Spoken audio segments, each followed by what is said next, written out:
In the book No More Masters, death is considered under misalignment. So too is sin. But a fresh definition of sin will shock a lot of people. What is the meaning of sin? And why has it been twisted? The holistic approach and the final thought given by African sages using their highest order consciousness and the knowledge of the waters of Nyunyu gives the origins of sin in the highest echelons in the waters of Nyunyu. Right up there. But you have to understand Mutu Sinasita and free radicalism. How has sin been so widely misunderstood? What is sin? Why is it true that its meaning is known by very few at the moment? It is very clear that sin does not mean what a lot of people think it means. At some point, its meaning was redefined and continues to be redefined. But by who? And for whose benefit? Why is sin weaponized this way? And who decides what sin is? You or a God? Let's look at the various religions and want to compare with African spirituality. When you look at various religions as shown here, in terms of the definition of sin, you discover that other religions, what they call sin, almost 100% of the times, is a standard that a God has set and given to humanity. But when you look at melanin-dominant human spirituality, when they sit on the terms of sin and definition of sin, is that sin is a human correctable moral failure. While these other religions posit a standard set by a divinity and external power, our ancestors see what you call sin as a call out to an individual to recalibrate their frequencies. Which frequencies? What do we mean? In one's personal life and communal life, one has to recalibrate something. So this is how, when you look at Yoruba as a wrongdoing, moral fault, or destruction of life, often tied to actions disputing social or spiritual balance, not God. So when you come to Bakaranga, Chibi is wrongdoing, often attributed to external spirits or imbalance in ancestral relationship. There are forces there causing you. They have these forces, these external spirits have not set a standard, but they are pushing someone to do something. So there's a vast difference there. You go to Amharic, it's the same thing, moral wrong. You go to the Somali, it's wrongdoing or bad action. You go to the Akan, it's a moral badness. You go to the Swahili, it's evil or wrongdoing. No God. But when you go to the other religions, it's a God. So, what is sin? According to many others, it is the transaction of sin against God. Now, the question is, which God? This is the question that has never been asked. When you look at the Abrahamic religions on their own, for instance, the God of Abraham, Isaac, and Jacob demands circumcision. And Jesus was actually circumcised. Luke 2, verse 21. In Genesis 17 and 18, circumcision is called an everlasting covenant. But Paul comes and tells Christians not to do that. So Christians are not circumcised. So are they following Jesus? The other group that follows Abraham, they don't keep the Sabbath. The Muslims, they think the Sabbath is useless. But the definition of sin is the violation of the laws of their God. There's a problem there. And over 2/3 of humanity worship this God El. Before we share a modernized version of the definition of sin from the oldest source, we need to define a human being first under the Akam research and the teachings. A human being is a biological entity that is an active or a passive wave collapser. Keep that word, wave collapser. An observer functionary in a localized point of consciousness, and in the process is capable of forcing a superposition from a field of all potential with all possibilities into a singular physical or otherwise resultant event, whether material reality or through the specific calibration of intent, frequency, and Ma'atic alignment and Isfetic consequences, escape from entropy or entry into entropy and its dissolution. That's the definition of a human being. So, in knowledge of that, let's look now at the true definition of sin. Ignore all what you have heard. Listen to this definition now and think about it. So, sin is a technical error in the field in your life where the catastrophic event that occurs in your life occurs when, as a wave collapser, you have singularly caused a reality from the field of infinite possibilities, a sequence of events or realities using Isfetic entropic frequencies and power.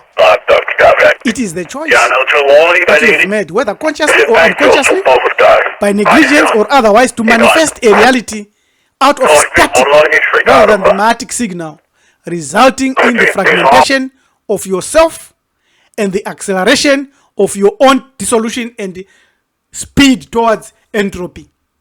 That is a sin. The reality that occurs when the wave collapser choose consciously or unconsciously to resonate with the Isfetic static instead of the Ma'atic signal. Who do we sin against? Sin is the technical reality that occurs when, as a wave collapser, you make a choice. So you sin against yourself, against other conscious beings, against your family, against your neighbors, animals, against the ancestors, against your divine order, against nature, the living hardware of our reality. To sin against nature, such as the senseless destruction of trees, is to sabotage the very environmental field required for the coherence of the wave collapse process. So we are destroying ourselves. So in the old paradigm, you avoided sins because God said so. For instance, you avoided gluttony because God said so. In the new paradigm, your body is now realized as the only vessel which is capable of collapsing and experiencing the nameless. So your body is a laboratory now, where you study the experience and the experiment that which is beyond infinity. So when you destroy your health through drinking alcohol, drugs, other poisons, addictions, and neglect, it's just like someone who is sabotaging his microscope or telescope. You are killing yourself or destroying the needle of your compass. You get lost. So you will be punished by yourself. For instance, if you ignore your ancestors, you are ignoring the biodata that made you to come into existence. They are the chain of life that stretches back to the first ancestor and emanation. So if you ignore your history and the aspirations of the ancestors, it is to you like a broken chain. So you'll be pulling something else. Or if you are tricked and you are given other ancestries, you'll be pulling a chain thinking you are pulling your ancestors while it's pulling other ancestors who are not yours. So when you don't know your ancestors and their deeds and their struggles, you are forced to invent the wheel. You live a shallow life because you have no depth. You don't know your totems. This is a sin of waste. Wasting the thousands and trillions of years of survival and intelligence that is stored in your DNA from your ancestry. It's a great sin and a grave sin. Now, we are all given a choice, whether we like it or not, to select the gods that we partner with. And when you sin against these gods, you are breaching a contract. So as melanin dominant being, we have got a list of primordial gods that we must work with. Like Ma'at, for instance. Anobisa. Like Atem. So as we discussed in many of our videos, the real creator is nameless, is not a spirit, is not a being, is not to be worshipped. But we have got divine principles, the archetypes of the gods, whom we say allegiance to work with as partners. So if you partner with Ma'ati and you don't observe Ma'ati, you are observing Isfet.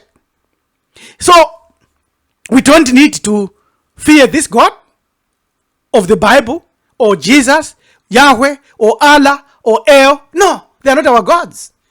But they are primordial gods in which we should be in primordial alignment with.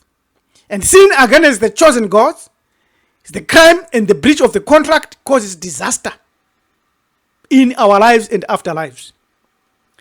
So the meaning of sin has been given, and we have seen that it was deliberately hijacked by these gods. And these gods have inserted themselves as a noble real creator. And they are not. We have seen that sin is not a crime, but it's a frequent error. The old thinking was that sin is a crime and a death. It's not. The new understanding is that sin is a frequent error. So the definition of sin that we have today is a lie. Because if it does not include the waters of Nyunyu and quantum force field, it is a total lie. So true sin is that sin is a frequent error, a miscalibration corrected by alignment. And all the other methods that we have been taught, the old ways of solving sin, penance, sacrifices, believing in Jesus, and so forth, are all obsolete. They are all false remedies, grand deceptions. The new way is sovereign alignment, is the only true remedy through recalibration. Only alignment is salvation. Only frequency tuning is frequency tuning that gives you freedom. To understand why this new definition of sin as dissonance is so revolutionary, we must look at it side by side with the nomen proprium religions. The difference is that these religions that has a God have a criminal court called theology. Ours, we consider our life as a physics, as a lab, high consciousness. So in the religions where God has a name, sin is an offense against a person. In the nameless path, sin is an offense against proportion, against your own frequencies. This view is far more demanding than religious sin. In religion, you can confess to a priest and be forgiven. In the law of the nameless, there is no one to forgive you.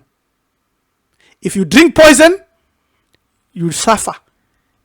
If you don't observe some of the laws like gravity, you have a disastrous accident. If you forget your ancestors, you are lost. If you betray your principles, you become weak. So, as we continue to look at this issue of sin and the remedial solutions, we find that many of the solutions for the forgiveness of sins are traps, trapping your soul. And the only way is restorative resonance.